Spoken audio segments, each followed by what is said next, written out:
If you want to know about jumping for osteoporosis and bone density, then this video is for you, because here's what you can expect to learn.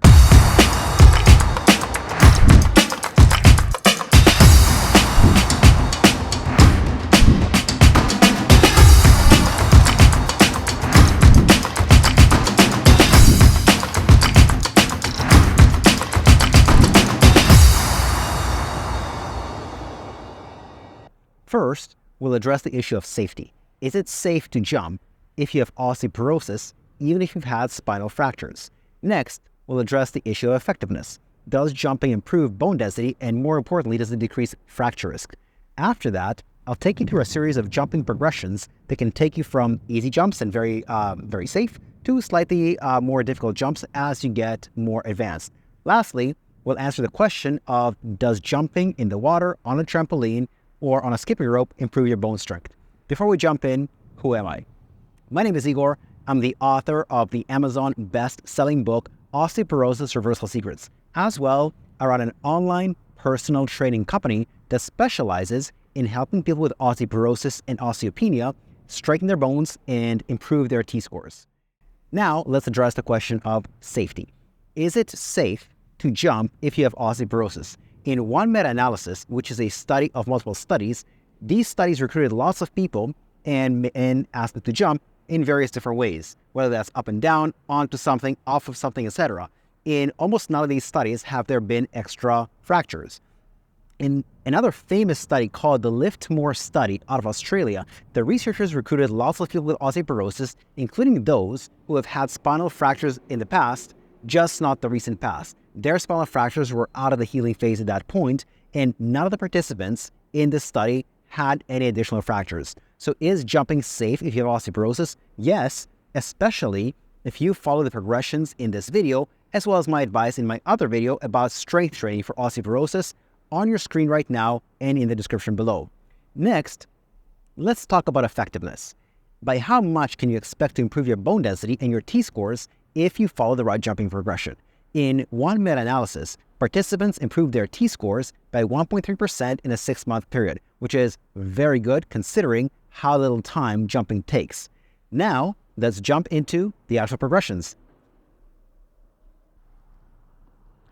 Our first progression is heel drops. Now, I want to caution you that when you start this, depends on what's your starting T-score.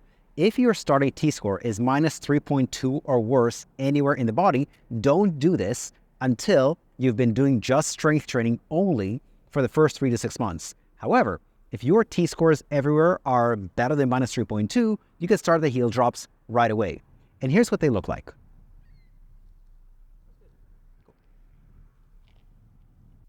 Here are 2 common mistakes people make when doing heel drops. Mistake number 1, doing heel drops way too quickly. After each heel drop, you want to pause on the ground for 2 or 3 seconds before starting again. Pause on the ground, reset, do it again, pause. So that's mistake number 1. The second most common mistake is having a descent that is too controlled. Here's what that's going to look like.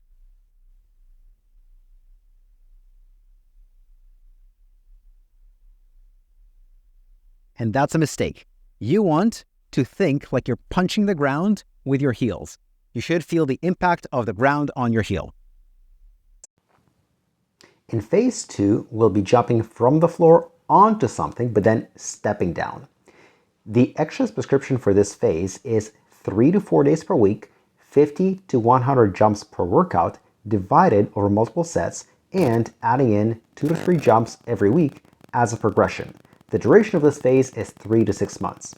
The rationale behind this is when you're hitting the ground is when you experience the greatest amount of impact. But we're not ready for that level of impact yet, so all we're doing here is we're minimizing the downwards part of the jump and we're maximizing the upwards part of the jump.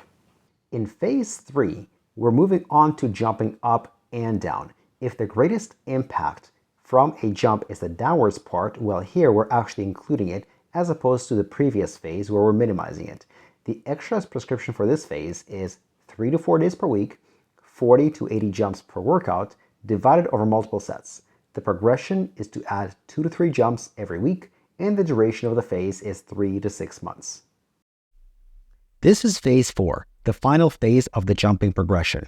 By the time you reach this phase, you will have been strength training and jump training concurrently for a period of somewhere between a year and a half and a year and 3/4.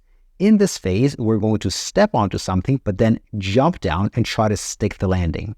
The exercise prescription for this phase is 2 to 3 days per week, 30 to 60 jumps per workout, divided across multiple sets, and the progression is to add 2 reps every week.